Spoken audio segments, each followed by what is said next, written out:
Hey, welcome back to Loading Self-Reliance. We are headed down to do a mock bug out.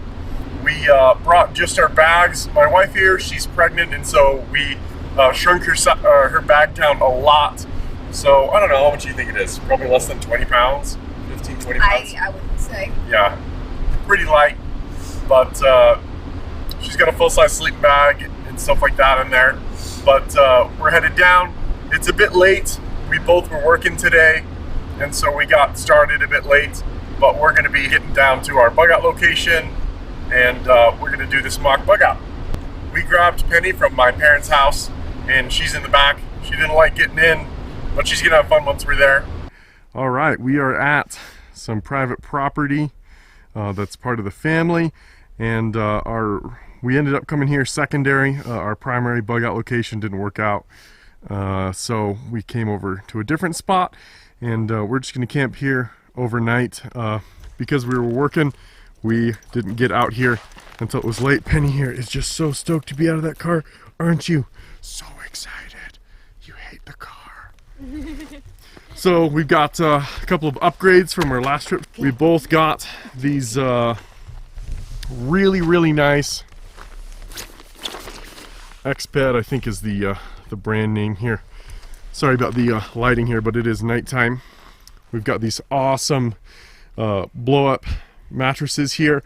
These are intended for hiking and things like that, so they're actually pretty light. I think they're about 3 or 4 pounds, maybe lighter than that. I can't remember off the top of my head, but we're gonna blow these up. So these pads are great because we've had the ones that are so-called self-inflating. She is just sitting there rubbing all over me. And those things are just terrible. Oh my gosh, dog. No. You make me look ridiculous. You make me look ridiculous. She's been stuck in the car for almost 3 hours now, so she is quite rambunctious. But the self-inflating ones, we had some of those, and they just are just barely better than nothing. So apologize, you guys probably can't see my face or anything here, but at least you can see what I'm working on, like shoving a dog away. But in these, holy crap, she's relentless.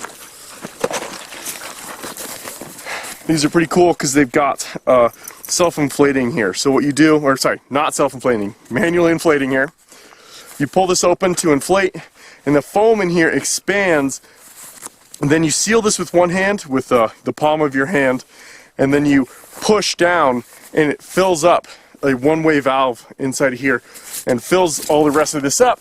And then if you need to deflate it, you can pop this end over here. Again, sorry about the lighting, but it is dark right now. So we much prefer these because they end up being a few inches thick when you lay on it, which is vital. I mean, having the self-inflating ones, They feel so nice. Yeah, the self-inflating ones, you get, if you're really lucky, maybe like 3/4 of an inch, maybe an inch that it's going to inflate itself. But these ones, you'll get, mine's probably about 3 or 4 inches. Hers is probably about 2 or 3 inches. And got her the smaller one, not only because she doesn't need the length, but she doesn't need the weight and as much depth. But these take about 5 minutes to blow up. You can see hers is pretty much filled up now. Now that I don't have a dog attacking me, I'm going to move this a little bit. These are apparently quite robust, and you can actually sleep on the ground with them. As long as you don't have any thorns underneath you, but apparently sticks. Oh, this dog. Apparently sticks don't cause much of a big deal. Oh wait. We've got our mattresses here blown up. This is the top side of it. This is about how thick it is.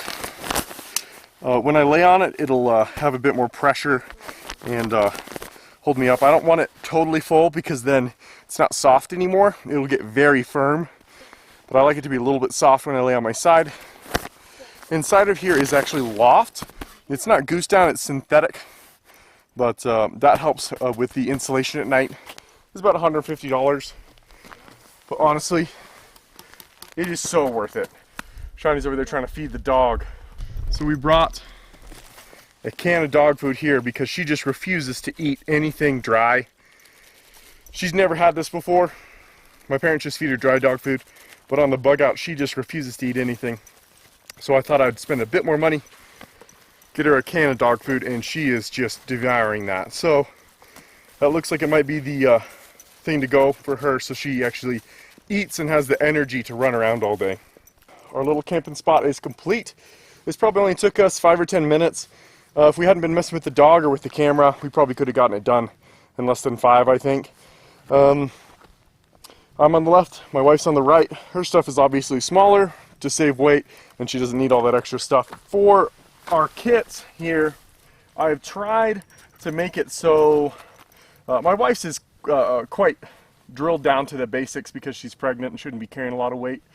But mine, I've tried to make it so that if I'm either unable to start a fire or don't want to start a fire for like safety reasons, I wanted our bags and our Bugout bags to be able to keep us warm and even in really cold weather.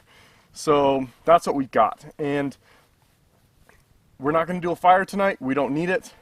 And these bags and these mattresses here are going to keep us plenty warm for the night.